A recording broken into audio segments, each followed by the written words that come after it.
আসসালামু আলাইকুম। প্রিয় ভিউয়ার্স, দেশ ও দেশের বাইরে থেকে যারা দেখতেছেন তাদেরকে জানাই আন্তরিক ধন্যবাদ এবং কি অভিনন্দন। অনেকে বলছেন যে ভাই সাধনের জন্য যে শরীর বন্ধের তাবিজটা লিখতে হয় সাধকের জন্য, সেই তাবিজটা দিয়েন। সাধন যে যে প্রকারে করতে পারে সেভাবেই শিক্ষা গুরুর কাছ থেকেই এটা বন্ধ নেয়। নিজে থেকে যদি করতে চান তাহলে যে আজকে যে ভিডিওটা দিছি স্ক্রিনশট দিয়ে নেন। আশা করি সবাই দেখতে পারছেন, যে বুঝতে পারছেন সাধকের শরীর বন্ধ করার কবচ। যারা এই কবচটা ব্যবহার করবেন তাদের যত প্রকারের ক্ষতি আসুক কোনো ক্ষতি তাদের লাগবে না। ঠিক আছে, এই তাবিজটা হচ্ছে সাধকের জন্যই এই কবচ। আশা করি স্ক্রিনশট দিয়ে নিছেন। মূল কথা হচ্ছে লেখালে যে কীভাবে এই তাবিজটা করবেন বা কিভাবে লিখবেন তার বিস্তারিত এখন দেখাইতেছি। দেখেন নিচে প্রয়োগ বিধি।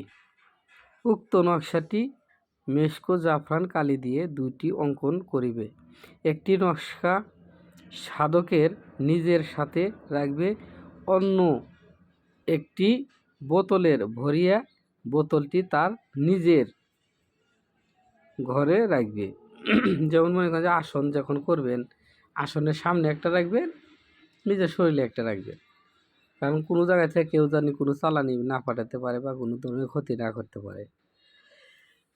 এখানে দেখেন তাবিজের যে কার্যকলাপগুলো যেভাবে আছে সেভাবে আমি বলে দিলাম। কিতাবের থেকে চাইছিলেন, এই জন্য কিতাবের থেকে দিয়ে দিলাম। তো অনেকেই বলছেন যে উস্তাদ আপনার কাছে চাইলে দেন।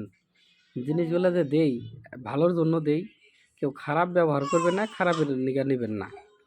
ঠিক আছে, তো আমার দিয়ে যদি কালে কোনো ধরনের কাজ করাইতে চান বা কোনো কিছু যদি কালে বুঝাইতে চান, সেটা ক্ষেত্রে মোবাইল নাম্বার আছে ভিডিও নিচে, হোয়াটসঅ্যাপ যোগাযোগ করবেন। তো ভালো থাকেন, সুস্থ থাকেন। আমি ভিডিওর নিচে নাম্বার দেই, অনেকে বলে যে ভাই পাই না। আসলে ভাই আমার চ্যানেলে ঢুকতে হবে। আমার চ্যানেলটার নাম হচ্ছে তানিশা কবিরাজ। বাংলাতে লিখবেন, বাংলাতে লেখলে গেলেই মনে করেন যে আপনি আয়া পড়বো। আমার আর একটা চ্যানেল আছে, ওটার নাম হচ্ছে লিখালে কবিরাজ রুবেল, ওটাও বাংলাতেই লিখতে হয়। ঠিক আছে, ইনশাল্লাহ আমার কাছে কিতাব আছে, যারা কিতাব নিতে চান কিতাবও নিতে পারবেন। ভালো ভালো কিতাব আছে চন্দন কাঠের। মুসলমান যারা আছেন, হিন্দু যারা আছেন, তারা যে শাস্ত্রের কিতাব নেবেন সব শাস্ত্রের কিতাবই আছে আমার কাছে। বহুত ধরনের কিতাব আছে। অনেকেই আছে যে কিতাবের কথা বলে না, ভাই আছে, এই যে বললাম। আমার না থাকলে তখন বলুন আমার কাছে নাই। যাদের লাগবো দয়া করে কল দিয়ে হোয়াটসঅ্যাপে নামাজ টাইম কল দিবেন না। নামাজ টাইম আমার ফোন একটু হয়তো বন্ধ থাকে, নাহলে সাইলেন্ট থাকে।